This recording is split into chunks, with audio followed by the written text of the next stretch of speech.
A very good morning, students. सुप्रभात सभी को.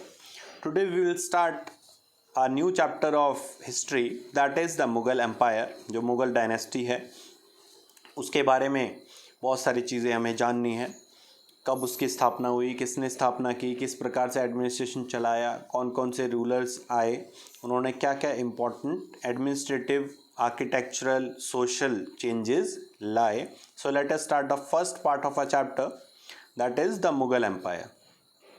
So, if you talk about the Mughals, they expanded their territory from Agra to Delhi to nearly all of the subcontinent. Agra और दिल्ली से शुरुआत करते हुए उन्होंने ऑलमोस्ट पूरे जो सब कॉन्टिनेंट है उस पर राज किया. They imposed structures of administrative and ideas of governance.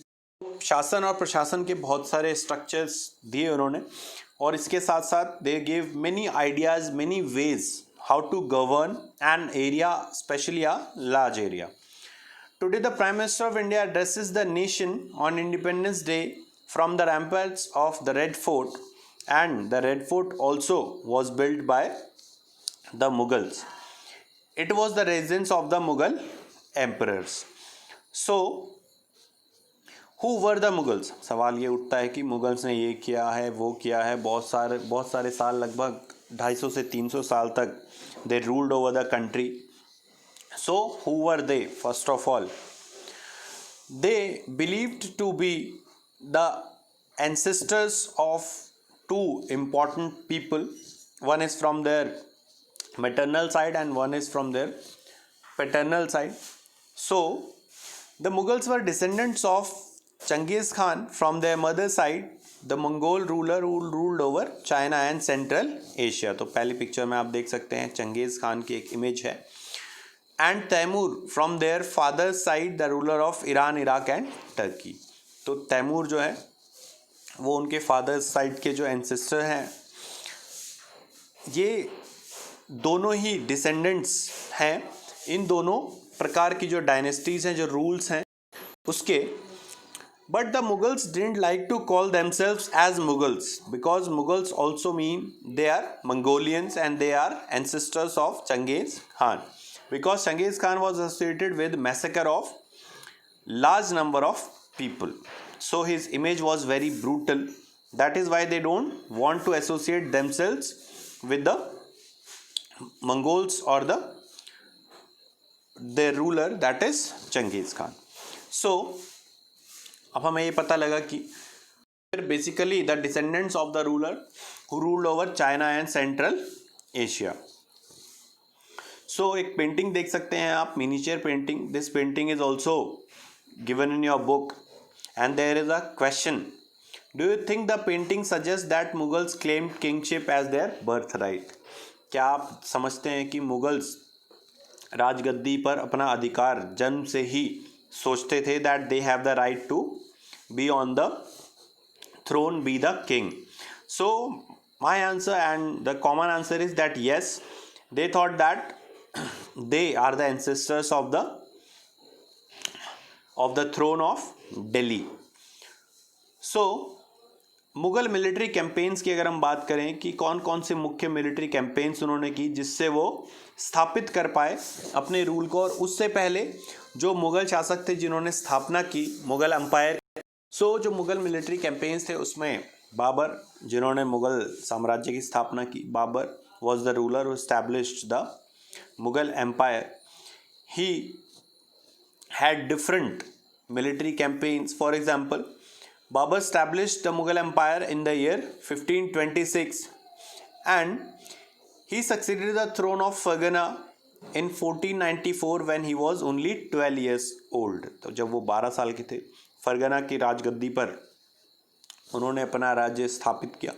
He was forced to leave his ancestral throne due to invasion of the Uzbeks. पर जो उज़्बेक्स थे, उज़्बेकिस्तान के जो रूलर्स थे, उन्होंने उस पर हमला कर दिया जिससे उनको वहाँ से भागना पड़ा बाबर को. He seized Kabul in the year 1504, but he seized Kabul, he rearranged himself. उन्होंने काबुल पे, जो कि अफ़गानिस्तान का एक बहुत बड़ा शहर है आज के समय में भी और पुराने समय में भी था, उस पर उन्होंने कब्जा कर दिया 1504 में, 1504 में. He defeated the Sultan of Delhi, Ibrahim Lodi, in 1526 in the first battle of Panipat and captured Delhi and then Agra। तो जो बाबर था उसने 1526 में मुगल साम्राज्य की स्थापना की भारत में। He has defeated Ibrahim Lodi who was the Sultan of Delhi in the first battle of Panipat in the year 1526। Gun powder technology and cannons, तो ये जो जीत थी पानीपत की, इसमें दो इम्पॉर्टेंट चीज़ें थी। एक तो गन पाउडर टेक्नोलॉजी जो कि पहले ही आ चुकी थी भारत में, उसका बहुत ज़्यादा अच्छे से यूज़ किया बाबर ने, और उसके साथ साथ तोपों का बहुत प्रभावशाली इस्तेमाल करके दिखाया जिससे वो दिल्ली सल्तनत को हरा पाए। Gun powder technology was brought to India for warfare in the 14th century itself। Firearms were first used in regions such as Gujarat, Malwa and the Deccan। Babur used cannons very effectively in the first battle of Panipat to defeat Ibrahim Lodi। तो तोपों का इस्तेमाल उसने बहुत अच्छे से किया जिससे वो इब्राहिम लोदी को हरा पाए। नेक्स्ट कमिंग ऑन, बाबर की बात हो गई, उसने स्थापना की, कौन से साल में की, किस बैटल में की, किसको हराया। इसके साथ साथ बहुत सारे बाबर और उसके आगे आने वाले, Babur started the Mughal Empire and there were many other prominent Mughal rulers who came after Babur। तो यहाँ पे देख लेते हैं कुछ जो प्रमुख शासक आए मुग़ल एम्पायर के, मुग़ल साम्राज्य के, उनके बारे में एक एक करके डिस्कशन करेंगे। पहले बाबर की बात करते हैं। Babur from 1526 to 1530। Then you have Humayun 1530 to 1540 and Humayun was defeated by Sher Shah in the year 1540, and up till 1540 to 1555 there was a short time period where the Mughal Empire was not ruling India, rather Sher Shah Suri and his dynasty, the Suri dynasty, was ruling India। But again Humayun in the year 1555 gained back the throne of Delhi and defeated the rulers of the Suri Empire, but later on he died in the year 1556। तो पहले बाबर आए 1526 से 1530, उसके बाद हुमायूं 1530 से 1540, फिर एक short time period Suri dynasty का आया लगभग 15 साल का। उसके बाद वापस हुमायूं ने थ्रोन को कैप्चर किया दिल्ली के। हुमायूं के बाद आए अकबर 1556 से 1605, 1556 से 1605। अकबर के बाद Jahangir 1605 to 1627 and then Shahjahan from 1627 to 1658 and last powerful ruler. हालांकि इसके बाद भी कई सारे रूलर्स आए मुगल डायनेस्टी में, पर वो शायद उतने शक्तिशाली या उतने प्रभावशाली नहीं थे जिससे कि बाकी छोटे मोटे जो साम्राज्य हैं उनको बढ़ने का मौका मिला। So the last powerful ruler was Aurangzeb. एक एक करके अब बात करते हैं जो हमने अभी कुछ जो रूलर्स के नाम पढ़े हैं, 6 प्रोमिनेंट रूलर्स के सक्सेसर्स के मुगल डायनेस्टी के, उनमें से एक एक करके बात करेंगे। सबसे पहले बात करते हैं बाबर की। So in the year 1526 Babur defeated Ibrahim Lodi in the first battle of Panipat. In 1527 he defeated Rana Sanga at Khanwa. तो खानवा के युद्ध में, जो कि एक बहुत ही इंपॉर्टेंट युद्ध माना जाता है हमारे देश के इतिहास में, उन्होंने वहाँ पे राणा सांगा को हराया बाबर ने। फिर 1528 में राजपूतों को हराया चंदेरी के युद्ध में। He establish direct control over Agra and Delhi before his death in 1530। 1530 में मृत्यु से पहले उसने लगभग ज़्यादातर जो पार्ट्स हैं, नदन पार्ट्स हैं जो सब कॉन्टिनेंट के, उस पर अपना साम्राज्य स्थापित किया। अब आगे बात करेंगे बाबर के बाद आए शासक हुमायूं की। So Humayun was a very ambitious person, he was a very strong leader, but his brother Mirza Kamran's ambitions weakened his position।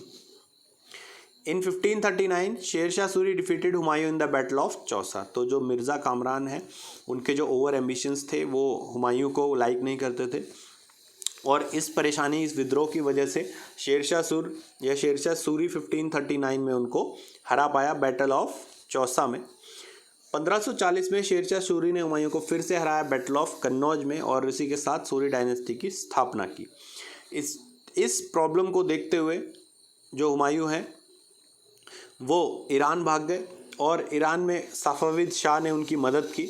वो वापस आए और जो सिकंदर शाह सूरी है, जो कि सक्सेसर थे शेर शाह सूरी के, उनको हराया और दिल्ली पर वापस कंट्रोल किया। तो 1555 में बैटल ऑफ सरहिंद में उन्होंने सूरी डायनेस्टी के जो रूलर थे सिकंदर शाह सूरी, उनको हराया और वापस दिल्ली के ताज पर कब्जा किया। आगे बात करेंगे हम तीसरे इम्पॉर्टेंट सक्सेसर की, जो कि है Akbar. So Akbar was regarded as a very able and efficient ruler. He became the emperor at the age of 13. 13 साल की उम्र में ही उन्होंने राजगद्दी संभाल दी थी। His reign can be divided into 3 periods. तो अकबर का जो टाइम पीरियड है वो काफ़ी गोल्डन टाइम पीरियड था मुग़ल काल का। उन्होंने काफ़ी अच्छे रिलेशंस बनाए राजपूतों से और अन्य जो डायनेस्टीज थी उनसे, अलग अलग तरीके से उनसे एग्रीमेंट्स किए। तो इनके जो कार्यकाल है अकबर का, उसको 3 भागों में बांटा जा सकता है। First is from 1556 to 1570, where he was able to suppress his half brothers, यानी कि जो उसके कज़न ब्रदर है मिर्ज़ा हाकिम, उसके जो विद्रोह को सप्रेस किया और उज़्बेक्स को भी हराया। एक ये कार्यकाल है जिसमें 1556 में उन्होंने हेमू को हराया सेकेंड बैटल ऑफ पानीपत में। ही defeated a Hindu king in the second battle of Panipat, that is Hemu. In 1567, he defeated 2 rival groups of the sannyasis. Then, if you further talk about, in 1567, he defeated Uday Singh and captured Chittor. तो 1567 में 1567 में उन्होंने चित्तौड़ पे कब्जा किया और राजा उदय सिंह जी को हराया। इन 1568 ही कैप्चर्ड रणथंबोर फोर्ट, और रणथंबोर फोर्ट में उन्होंने कब्जा किया। इसके बारे में बहुत सारी कहानियाँ, टेल्स और फैक्ट्स मौजूद हैं, जिसमें बहुत ब्रूर तरीके से, बहुत ही बर्बर तरीके से उन्होंने जो स्लेव्स थे या जो कैप्चर किए थे उन्होंने उस फोर्ट में, उनको बहुत बुरी तरीके से मारा, उनकी गर्दनें काट के अलग अलग जगहों पर टांग दी। ये तो था पहला कार्यकाल जिसमें उन्होंने चित्तौड़ पे कब्जा किया, रणथंबोर पे किया, हेमू को हराया। इसके बाद आगे बात करेंगे उनके दूसरे, यानी कि उनके कार्यकाल को जो दूसरे भाग में बांटा है उसकी। 1570 से 1585, 1570 से 1585 में उन्होंने जो मिर्ज़ा हाकिम का रिवोल्ट है उसको पूरी तरह से सप्रेस कर दिया और उसको फाइनली डिफीट किया। He led many military campaigns to Gujarat, Bihar, Bengal and Orissa. अब उन्होंने एक्सपेंशन करना स्टार्ट किया और डायरेक्ट रूल, अपना वर्चस्व दिखाने के लिए, अपनी पावर दिखाने के लिए गुजरात, बिहार, बंगाल और उड़ीसा पर चढ़ाई की। 1572 में ही captured Ahmednagar, which was a very important position of the Marathas. In 1575 he defeated सल्तनत of Bengal and Bihar in the battle of Tukaroi. Tukaroi जो है वो एक विलेज है उड़ीसा में जो बालासोर ज़िला है उसके पास। तो वहाँ पे उन्होंने बंगाल और बिहार के जो रूलर्स थे उनको हराया। नेक्स्ट इज फ्रॉम 1585 टू 1605, जो उनका कार्यकाल है उसका जो तीसरे भाग में जो डिवाइड किया है वो है एक्सपेंशन, यानी कि और ज़्यादा विस्तार करना अपने साम्राज्य का। He seized Kandahar from the Safavid से उन्होंने कंधार को छीना, यानी कि ऑलमोस्ट पूरे अफगानिस्तान तक मुग़ल साम्राज्य को फैला दिया। कश्मीर पर कब्जा किया, Kashmir was annexed, Kabul was seized, but in the last दो Akbar fought many battles, he won many and expanded the Mughal empire to a very large extent, but he was very disheartened and because his prince या rather his son, जिसको कि आगे जाके राजा बनना था, जिसको Prince Salim या आगे जाके जहांगीर से के नाम से जाना गया, उनके जो रिबेलियन थे, उनके जो एक्टिविटीज़ थी उससे वो बहुत ज़्यादा डिस्ट्रैक्ट हो गए Akbar, and he lost control over the empire. अब अकबर की बात की हमने, तो अकबर के बारे में एक बहुत ही अच्छी चीज़ फेमस है, that is he was a man who identified the talent.